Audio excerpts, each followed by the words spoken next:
भारी कीमत चुकानी पड़ेगी। हूतियों के हमले से बौखलाए नेतन्याहू, इजरायल का ऑपरेशन यमन शुरू।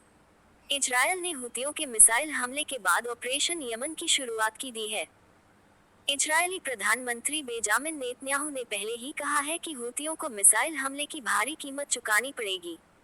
हूतियों ने रविवार सुबह इजरायल पर मिसाइल हमला किया था, हालांकि इसे कोई नुकसान नहीं पहुंचा। इजरायल के प्रधानमंत्री बेंजामिन नेतन्याहू ने यमन के हूती विद्रोहियों को चेतावनी दी है कि उन्हें इजरायली जमीन पर मिसाइल दागने की भारी कीमत चुकानी पड़ेगी। इजरायली डिफेंस फोर्सेज (IDF) के अनुसार रविवार सुबह स्थानीय समयानुसार सुबह 6 बजे यमन से इजरायल की ओर मिसाइल को लॉन्च किया गया था। हालांकि यह मिसाइल संभवतः हवा में ही टुकड़े टुकड़े हो गई थी। यह मिसाइल मध्य इजरायल में एक खुले क्षेत्र में गिरी, जिसमें किसी के हताहत होने की सूचना नहीं है। इस बीच इजरायली सेना ने ऑपरेशन यमन को शुरू कर दिया है। माना जा रहा है कि जल्द ही इजरायली सेना यमन में एक बड़े एयर स्ट्राइक को अंजाम दे सकती है। Israel fire and rescue authority के टेलीग्राम पर साझा किए गए वीडियो और तस्वीरों में एक खुले मैदान में हवा में धुएं के बड़े बड़े गुबार उठते हुए और तेल अवीव और यरूशलेम के बीच एक शहर मोदीन में एक ट्रेन स्टेशन के अंदर कांच के टुकड़े बिखरे हुए दिखाई दे रहे हैं। ईरान समर्थित हूती विद्रोहियों के सैन्य प्रवक्ता ने हमले की पुष्टि की। उसने दावा किया कि समूह ने एक नई हाइपरसोनिक बैलिस्टिक मिसाइल का इस्तेमाल किया और चेतावनी दी कि इजरायल को हमास द्वारा 7 अक्टूबर को किए गए हमले की पहली बरसी के पहले ऐसे कई और हमलों का सामना करना होगा।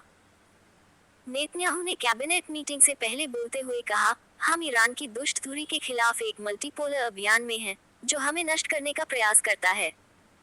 उन्होंने कहा, उन्हें अब तक पता चल जाना चाहिए था कि हमें नुकसान पहुंचाने के किसी भी प्रयास के लिए हमें भारी कीमत चुकानी पड़ती है।